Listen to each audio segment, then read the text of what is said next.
Hai easy people, apa kabar kalian semua? Semoga semuanya sehat ya.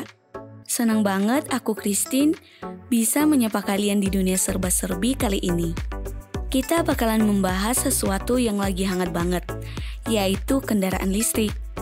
Kendaraan listrik ini bukan cuma tren sesaat, tapi bisa jadi solusi jangka panjang buat banyak masalah yang kita hadapi sekarang. Indonesia itu lagi kayak di persimpangan jalan. Di satu sisi, polusi udara makin parah, apalagi di kota-kota besar. Setiap hari kita lihat jalan penuh dengan kendaraan yang mengeluarkan asap tebal. Bikin udara jadi nggak sehat buat dihirup. Bahan bakar minyak juga makin lama makin sedikit, dan harganya suka naik turun.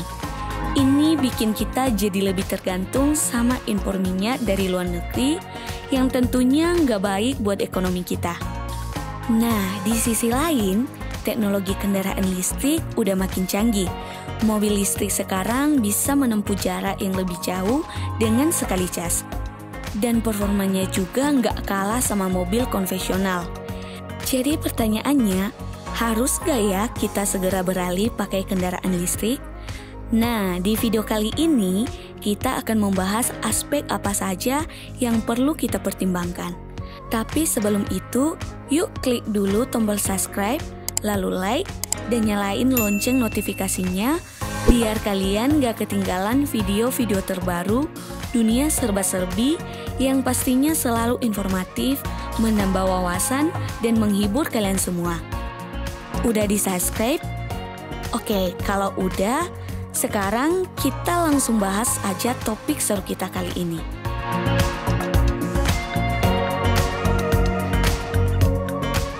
Banyak orang yang masih ragu karena belum tahu banyak tentang kelebihan dan kekurangannya.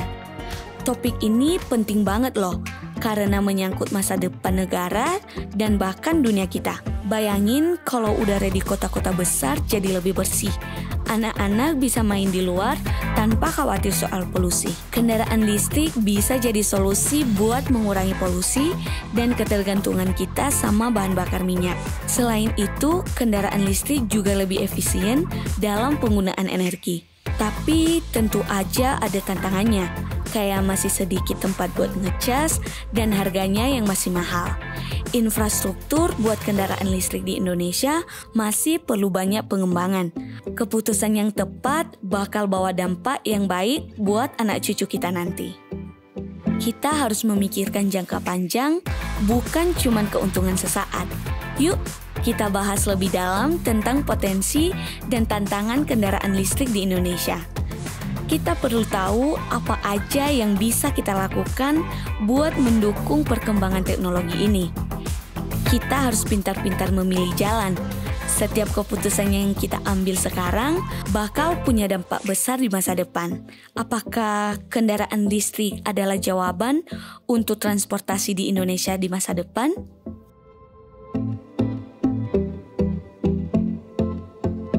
Nah, salah satu yang dipikirkan orang-orang sebelum beralih ke kendaraan listrik adalah tempat ngecasnya. Banyak yang khawatir kalau mereka nggak bisa nemuin tempat ngecas yang cukup banyak dan mudah diakses. Ini jadi salah satu alasan utama kenapa orang masih ragu buat beralih ke kendaraan listrik. Kalau pom bensin kan udah banyak banget di mana-mana. Kita bisa nemuin pom bensin di hampir setiap sudut kota, bahkan di daerah-daerah yang terpencil sekalipun. Infrastruktur pom bensin ini udah sangat mapan dan tersebar luas. Kita nggak perlu khawatir kehabisan bensin karena pom bensin selalu ada di sekitar kita. Ini yang bikin orang merasa nyaman dan aman menggunakan kendaraan berbahan bakar fosil.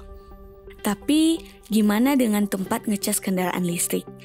Jumlahnya masih relatif sedikit banget.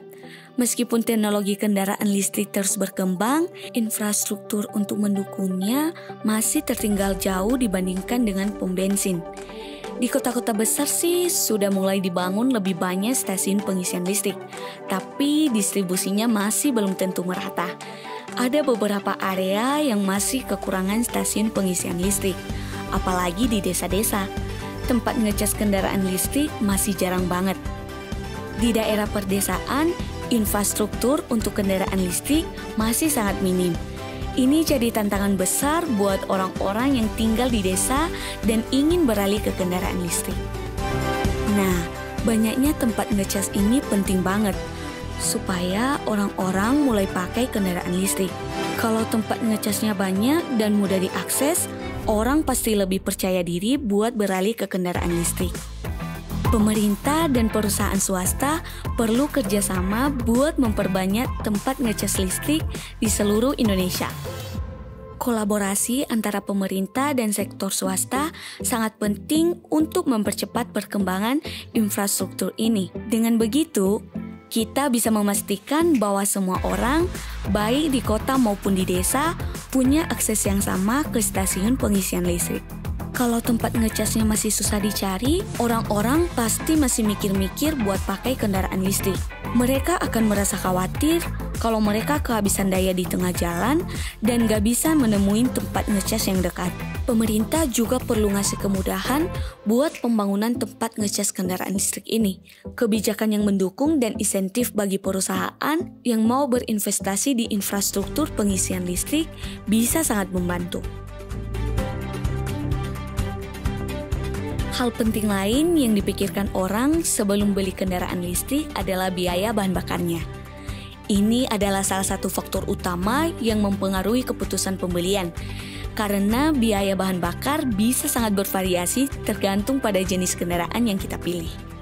Harga bensin di Indonesia tuh suka naik turun dan biasanya sih naik terus. Fluktuasi harga ini bisa bikin pengeluaran bulanan kita jadi nggak stabil, apalagi kalau kita sering pakai kendaraan buat aktivitas sehari-hari. Terus, gimana dengan biaya ngecas kendaraan listrik? Apakah lebih murah atau lebih mahal dibandingkan bensin? Ini berarti kalau kita bandingkan biaya per kilometer, kendaraan listrik cenderung lebih hemat. Artinya, buat jarak tempuh yang sama, biaya yang kita keluarin buat ngecas kendaraan listrik lebih murah daripada ngisi bensin. Selain itu, kendaraan listrik juga lebih efisien dalam penggunaan energi. Tapi ingat ya, harga baterai kendaraan listrik masih lumayan mahal. Baterai ini adalah komponen paling mahal dari kendaraan listrik dan umur pemakaiannya juga terbatas. Meskipun biaya pemakaiannya lebih murah, biaya awal buat beli kendaraan listrik masih lebih tinggi daripada kendaraan biasa. Ini bisa jadi pertimbangan penting buat banyak orang yang lagi mikir buat ganti kendaraan. Tapi dalam jangka panjang, biaya pakai kendaraan listrik yang lebih murah bisa menutupi harga belinya yang mahal. Kalau kita hitung-hitung, penghematan dari biaya bahan bakar dan perawatan bisa sangat signifikan. Nah, ini perlu dibantu dengan adanya insentif dan penurunan harga baterai kendaraan listrik di masa depan. Pemerintah dan produsen kendaraan perlu bekerja sama untuk membuat kendaraan listrik lebih terjangkau bagi masyarakat luas. Selain itu, edukasi dan sosialisasi tentang keuntungan kendaraan listrik juga sangat penting. Banyak orang yang masih belum paham betul tentang manfaat jangka panjang dari kendaraan listrik, baik dari segi ekonomi maupun lingkungan. Kendaraan listrik juga bisa lebih ramah lingkungan kalau sumber listriknya berasal dari energi terbarukan. Ini bisa mengurangi jejak karbon kita dan membantu menjaga kelestarian lingkungan. Perawatan kendaraan listrik juga cenderung lebih sederhana dan murah dibandingkan kendaraan bensin.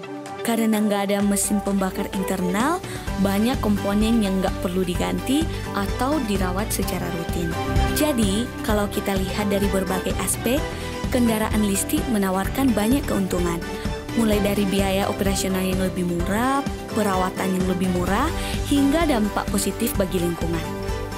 Infrastruktur pengisian daya juga semakin berkembang.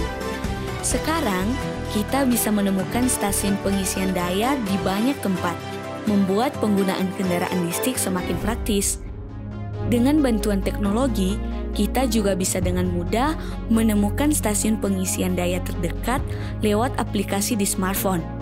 Ini membuat perjalanan dengan kendaraan listrik jadi lebih nyaman dan bebas khawatir. Akhirnya, Keputusan untuk beralih ke kendaraan listrik adalah pilihan yang bijak untuk masa depan.